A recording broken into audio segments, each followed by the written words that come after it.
If you're looking for the truth, you're in the right place. Gabor Mate says, I just want people to see the truth. Solutions come when you're not afraid of the truth.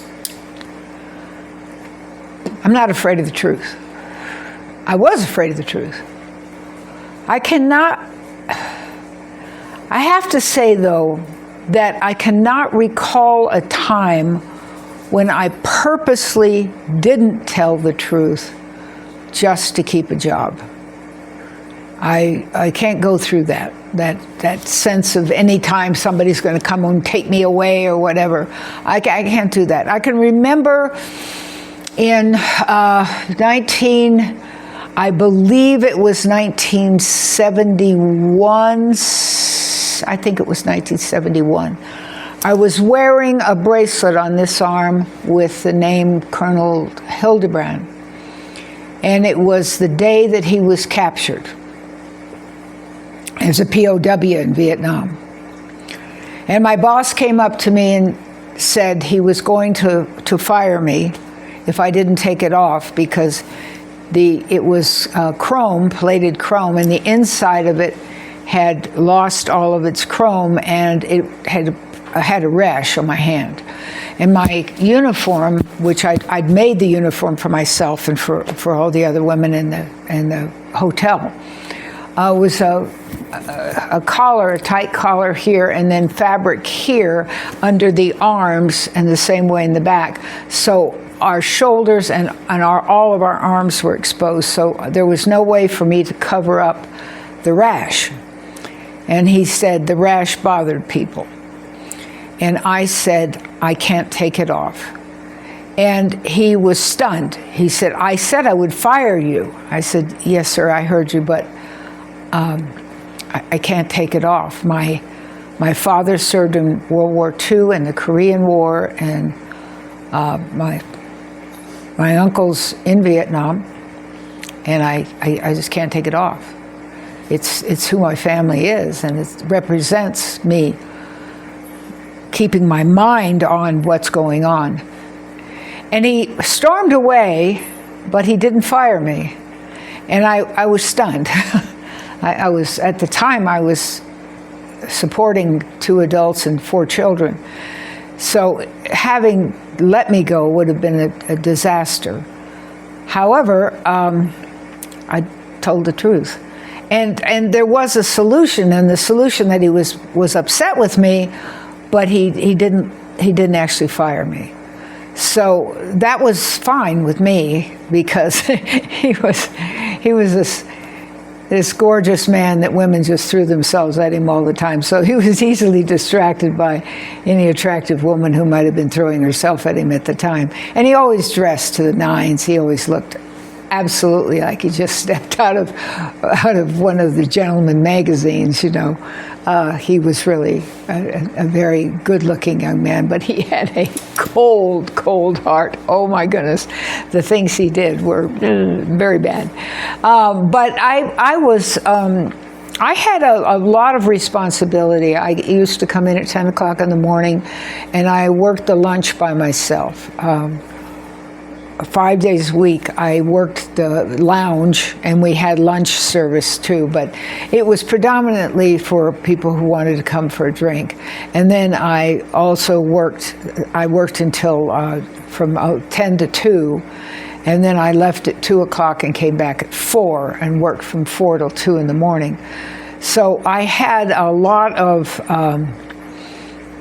responsibility and a lot of hours, and I was good at it.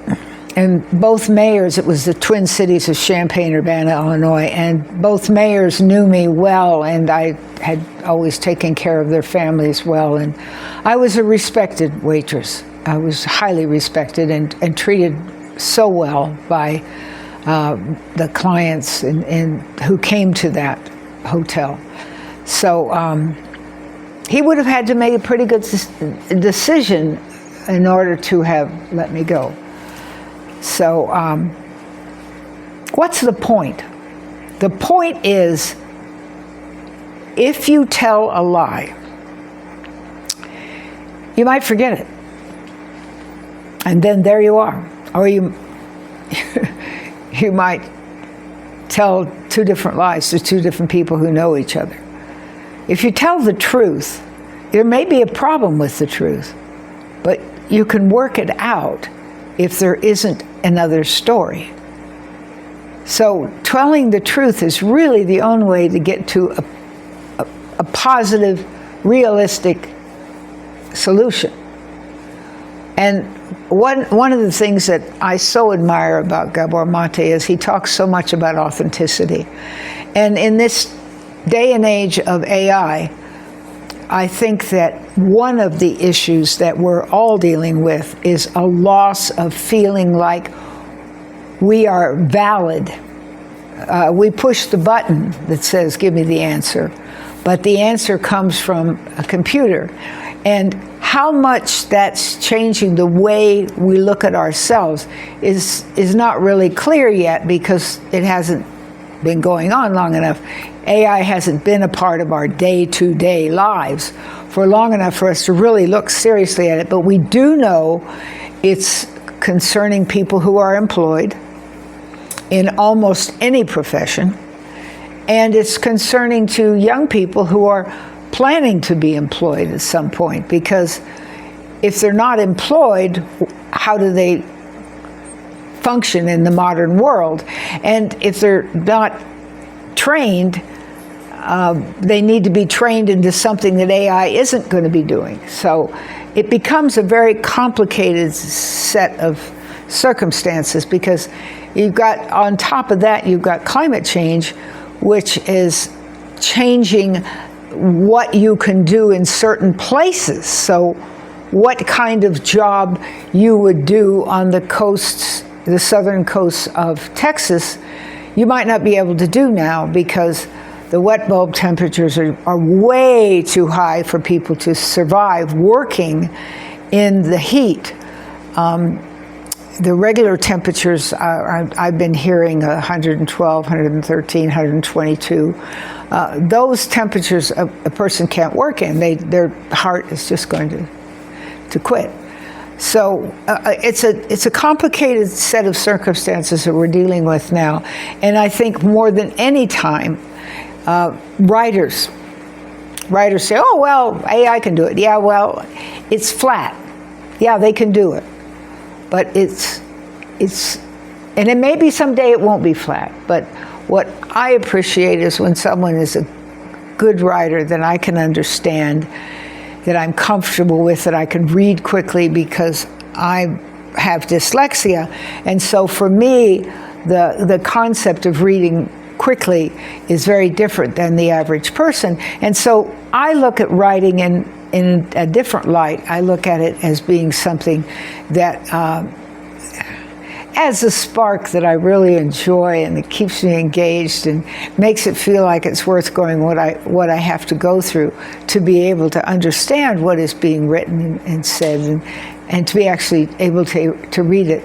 It took a lot of years and a lot of training to be able to pull together writing, but I still can't spell. I just don't spell. I can see a word perfectly spelled and think it's not spelled correctly. And again, it's just because that part of my brain doesn't work, and phonics doesn't help me much either, a little bit. That's one of the reasons I really like Spanish, because at least I can pronounce the words, because the way the Spanish write their language is it's phonetically easy. Well, you have to first know their phonics. Their vowels. Vowel sounds are different in Spanish than they are in English. But if you know that, then you're able to read Spanish. And I really delight in that. I think that's fantastic. Anyway, that's what I have to say about truth. I've talked about truth in several videos. I did one video that was only about truth. And I think you understand I'm an idealist, and truth is extremely important to me. And that's one reason I have a lot of trouble with what's going on in the White House right now, because at the end of the Trump 1.0, it was written that he had 30,000 plus statements that were untrue. I have a lot of trouble with that. That's really hard for me to fathom. Okay, so if you would like to talk about anything, including politics, you certainly can come to my SKOOL school, SKOOL, and it's called Summerland Caregivers School. Trauma Caregivers, I'm sorry. Summerland Trauma Caregivers. And it will be at the end of this video if all goes well. So you can see there's no charge for it. There's no charge for the meetings. There's no charge for the courses. So I hope that helps you. You can also leave me a message at the bottom. And you can subscribe or like if you feel like it, because that's the way the game is played. Okay? Thank you.